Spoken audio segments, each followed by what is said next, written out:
4 महीने की समय दी गई है। आप आराम से 4 महीने के अंदर जब भी आपको सूटेबल होता है आप नोट एक्सचेंज करिए। ऐसा नहीं कि आप तुरंत आज ही जाए कल ही जाए, मतलब आज मतलब कल से शुरू हो रहा है। ये नहीं कि आप मतलब तुरंत बैंक में जाके रश करें और इसको करें, आराम से करिए, टेक योर टाइम। 4 महीने हैं, by September 30th please exchange it, and time is given up to September 30th so that it is taken seriously, because otherwise if you leave it open-ended then it becomes a kind of a endless process. You have also raised the question after 30th September, yes. What?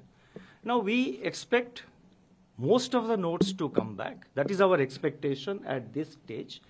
We will see how much notes come back, and as we approach 30th we will decide, at that stage.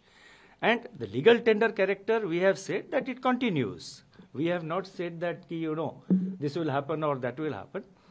Through you, let me assure all of you, let me assure every viewer, let me assure also the readers of the print media, and also let me assure, so many people, Indians who are living abroad, or who have gone on a foreign trip for a long foreign trip. There are elderly people who visit their children in the United States or other countries for 6 months and all.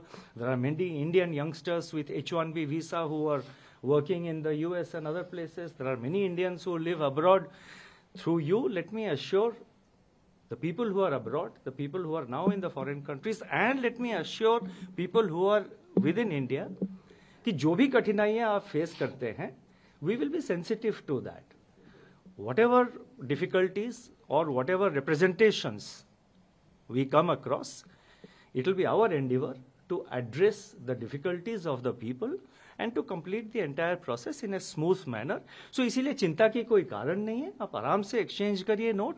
आपका जितना कोई भी complaint हो, कोई भी difficulty कठिनाइयां हो, तो हम बैंकों के थ्रू या डायरेक्टली हम तो उसको मॉनिटर कर रहे हैं। जितना इस टाइप का प्रॉब्लम आएगा उसको हम एड्रेस करेंगे। इसमें 30 सितंबर के बाद 30 सितंबर वाली बात हिंदी में बता दीजिए सर।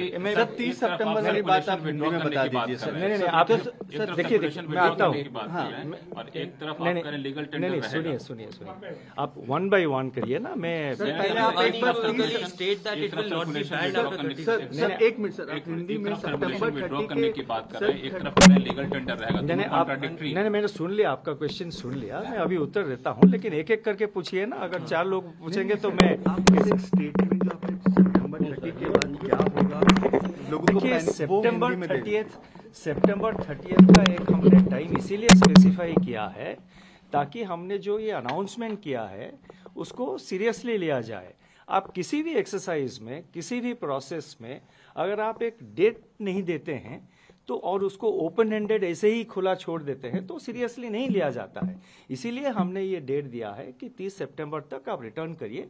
4 महीने की समय है, कोई जल्दबाजी की जरूरत नहीं है।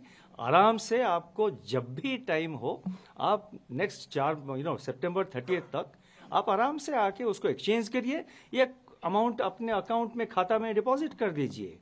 तो इसीलिए चिंता की कोई कारण नहीं है। और जितना डिफिकल्टीज हो या जितना रिप्रेजेंटेशंस हो, मतलब जैसे कि मैंने कहा कुछ लोग फॉरेन कंट्रीज में रहते हैं, कुछ लोग फॉरेन ट्रैवल पे गए हैं, उन सब का जितने कठिनाइयां हैं, जितना डिफिकल्टीज है, वो हम सब स्टडी करके उसके कुछ हल निकालेंगे जरूर, ये मेरा आश्वासन है। और मैं सबको अश्योर करना चाहता हूं कि कोई मतलब कंसर्न की बात नहीं है। आरबीआई के जो करेंसी मैनेजमेंट ऑपरेशन है ये इसका एक हिस्सा है। अगर सर 3,62,000 करोड़ रुपए 30 सितंबर तक, देखिए मैं तो देखिए मैंने आप एक रुक रहिए, अब 5 क्वेश्चन का तो एक ही आया। लक्ष्मण प्लीज नहीं look, I will answer each and every question. Sir, I will start here. I will go round. So therefore, please have patience. Sir अगर सवाल ये है कि एक तरफ आप कह रहे हैं करेंसी सर्कुलेशन से विड्रॉ कर रहे हैं, दूसरी तरफ आप कह रहे हैं कि लीगल टेंडर रहेगा। लोग ये कह रहे हैं कि जब सर्कुलेशन से विड्रॉ कर रहे हैं हम उससे खरीदारी कर नहीं सकते, तो लीगल टेंडर रहने का मतलब क्या होगा? Can I just add to that, sir? नहीं खरीदारी क्यों नहीं कर सकते हैं? No, but then others will. Yes, please. So what is happening, sir? Is No, I have read the newspapers. हम भी न्यूज़पेपर पढ़ते हैं, हम भी टेलीविजन देखते हैं। आप ऐसे रुकिए आप। अब दुकानों में अगर कोई एक्सेप्ट, वैसे मैं आपको एक बात बताऊं, पहले से भी कई छोटे छोटे दुकान में 2000 के रुपया के नोट एक्सेप्ट नहीं करते थे। ये कोई नई बात नहीं, कल से शायद बढ़ गया है कुछ। पहले भी मैंने खुद एक्सपीरियंस किया है, मेरे जानकारी के जितने लोग हैं उनका भी यही एक्सपीरियंस है। वो जब 2000 रुपए की नोट लेके जाते हैं कोई फ्रूट शॉप, कोई ठेले वाले के पास, कोई छोटे दुकान, वो कहता है कि सर मेरे पास चेंज नहीं है, आप ऐसा करिए, आप वो इसमें QR कोड में वो डिजिटली पेमेंट कर दीजिए ना, यहाँ पे लगी हुई है QR कोड, आप मोबाइल निकालिए, पेमेंट कर दीजिए। तो ये जो है एक रिलक्टेंस था 2000 रुपया नोट को मतलब एक्सेप्ट करने के लिए दुकानों में, ये पहले से था, कोई नई बात नहीं। कल के बाद शायद बढ़ गया है, मैंने पेपर भी देखा कुछ रिपोर्ट्स, लेकिन मैं तो नोटिफिकेशन में हमने कहा है it continues as legal tender, हमने तो कहीं पे नहीं कहा, उसके आगे तो और कुछ नहीं कहा। और मैंने ये कहा कि हमारा एक्सपेक्टेशन ये है कि 30 सितंबर के अंदर जो है मैक्सिमम क्वांटिटी ऑफ नोट्स वापस आ जाएंगे। हम देखेंगे उस वक्त, we will see and we will take it, we will decide. No, one question for person. Sir, my question is that post 30th September, will this continue to be a legal tender? If yes, then till when? वही question आप पूछ रहे हैं, it's the same question. We have said that it continues as legal tender. We will wait how much notes are coming. I cannot give a speculative answer कि 30th सितंबर के बाद क्या होगा। हमने तो ऐसा नहीं कहा कि भाई लीगल टेंडर जो है वो सिर्फ 30th सितंबर तक है, ऐसा तो नहीं कहा है। Yes, one question. One criticism that is coming is, sir, that if you return the notes and if there is no identification attached to it, the whole purpose of knowing how much of it was black money, from where it is coming, that won't be. नहीं, देखिए हमने ये कहा है बैंकों में currency notes exchange करना हो या अकाउंट में डिपॉजिट करना हो, कैश टू कैश आप एक्सचेंज कर रहे हैं या कोई भी कैश ट्रांजैक्शन अगर बैंक में करेंगे, उसका एक सेट प्रोसीजर है, एक सेट रिक्वायरमेंट्स, सेट गाइडलाइंस है। हमने ये कहा है जो एग्जिस्टिंग मैकेनिज्म है आपका, जो एग्जिस्टिंग प्रोसीजर है, आप उसको फॉलो करिए।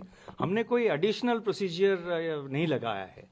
जो एग्जिस्टिंग प्रोसीजर है, जो यूजुअल प्रोसीजर है बैंक में कैश डिपॉजिट का या कोई अदर कैश ट्रांजैक्शन, आप मान लीजिए आप जा रहे हैं एक कैश पेमेंट करके एक डीडी खरीद रहे हैं या कैश डिपॉजिट एक्सेसिवली आप कर रहे हैं, मतलब जैसे कि 50,000 इनकम टैक्स रूल एक है, आपको पता होगा, 50,000 के ऊपर अगर आप कोई कैश ट्रांजैक्शन करेंगे तो आपको पैन कार्ड डिटेल्स प्रोड्यूस करना पड़ेगा। तो जो एग्जिस्टिंग रूल है वो तो अप्लाई करेंगे।